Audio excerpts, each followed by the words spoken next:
Hey everyone, and thanks for joining me for my May bullet journal setup. I initially just wanted to do something really simple and minimal by getting more use out of my acrylic stamps. So that's what I'm going to do. I'm using my acrylic block as well as my Ranger's black archival ink. And I guess I just felt like I wasn't using my stamps anywhere near as much as I wanted to in my bullet journal videos. So I figured this would be a great way to utilize a few different ones, especially ones that I haven't even opened before until now. And I think it gave it a completely different look to what I normally go for, and at the moment I'm really enjoying it. I'm in a few different Facebook groups dedicated to bullet journaling, and I notice a lot of people ask about how to use stamps and if the ink is going to bleed through the pages. You will see through this video that a lot of the times the stamps do ghost, but the ink isn't necessarily penetrating the paper and showing up on the other side.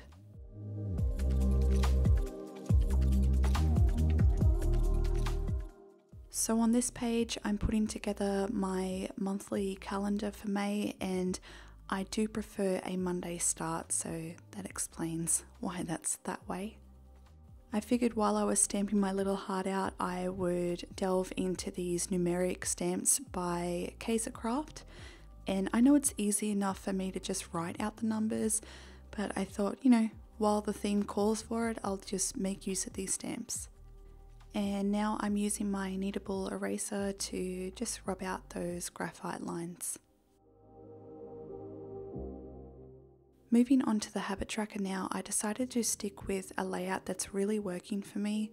Again, I tried to make use of those numeric stamps by Kaisercraft, and you'll see in a moment that it kind of is a bit of a fail and I had to go over it, but that's real life, I guess. The single numbers look okay, but it's when I get into the double digits, especially the 20s, that's when they all become really bunched and cramped and it wasn't looking good at all. So to combat that, I went over it with my Tombow N15 marker, which is black basically, and I just coloured a big long stripe over it because I didn't know what else to do, and I cleaned up the lines to make it a little bit more crisp. And then I went over the top of that with my white Signo Uniball and put in the numbers. You'll see that the numbers are quite faint, but I did happen to go back over them when they had dried a little bit, so it's a bit more opaque.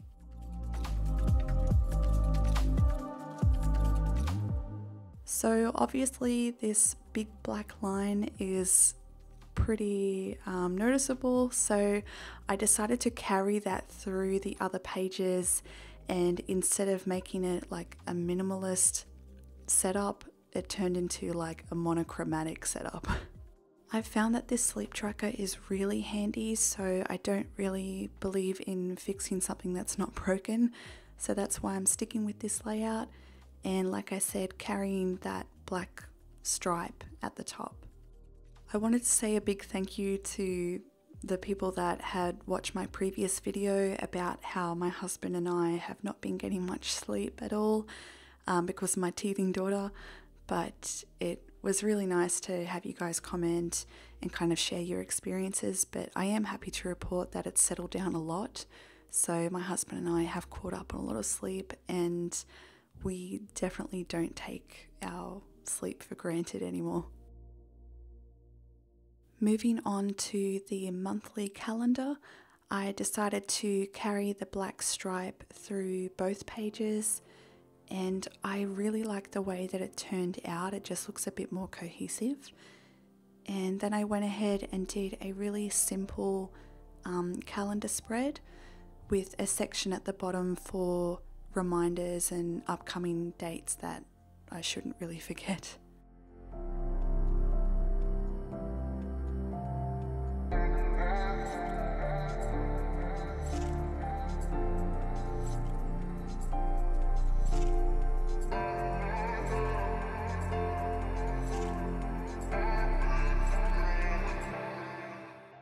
At this point I decided to play it safe and just write in the numbers instead of using the number stamps like before, because I was afraid that I would fall into another mishap, and yeah, so I just thought I'd keep it simple and safe. I'd love to know what theme you guys have chosen for May, so if you'd like, leave it in a comment down below and share with us. Moving on to the horizontal layout that I've chosen, again keeping it really clean, really simple and super quick as well. I really like these layouts because they're great if you just don't have that much time to sort of make them all fancy. And again, at the bottom on the right page, I added a section for reminders and, you know, notes for the upcoming week.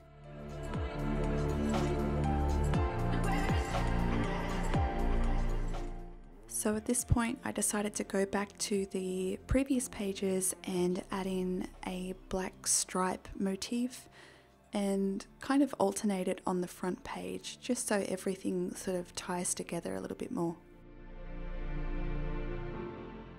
And that's it. Really simple, really fun, super quick layout to do if you're a little bit time bound. But yeah, if you guys have enjoyed this video, please leave me a thumbs up, subscribe to this channel, and leave me a comment down below and let me know what you thought of it. In the meantime, I hope you have a great month. See you.